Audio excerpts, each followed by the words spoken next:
Allez, ce coup-ci c'est confirmé, le monde est dirigé par des psychopathes milliardaires qui se protègent ou se menacent entre eux. Les gouvernements mentent ouvertement, les médias manipulent, la corruption est systémique. Alors maintenant, est-ce qu'on est capable de se poser les vraies questions sans traiter automatiquement tout le monde de complotiste?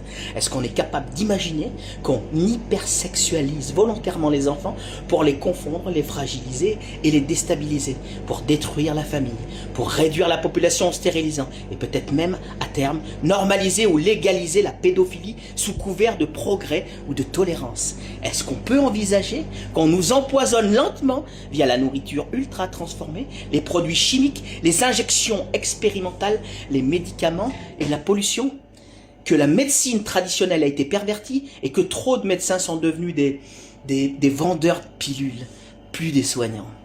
Est-ce qu'on peut admettre que l'école, les écrans, le divertissement servent surtout à endoctriner et rendre dociles, obéissants et abrutis pour être plus facilement contrôlables? Est-ce qu'on peut reconnaître que la vraie connaissance n'est jamais partagée au peuple et qu'elle est réservée à une poignée de pseudo-élites? Est-ce qu'on peut se demander si on nous a menti sur absolument tout, même sur les récits fondateurs qu'on nous présente comme intouchables?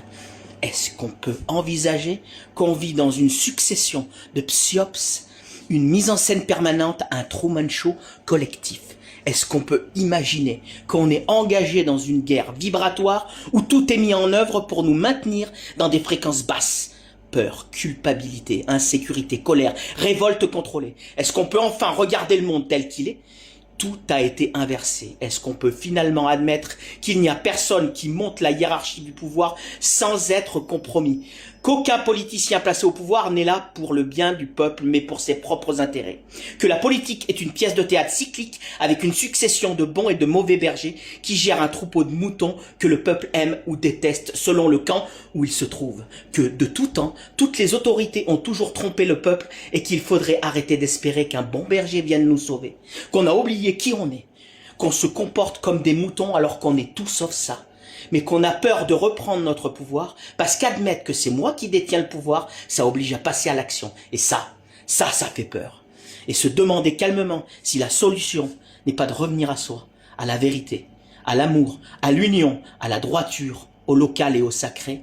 Et dernière question la plus simple, faut-il vraiment continuer à obéir et à payer des impôts à des systèmes dirigés par des psychopathes? Voilà. Elles sont là toutes les questions. Alors, démerdez-vous de vous les poser et d'en trouver les solutions. Allez, la bise.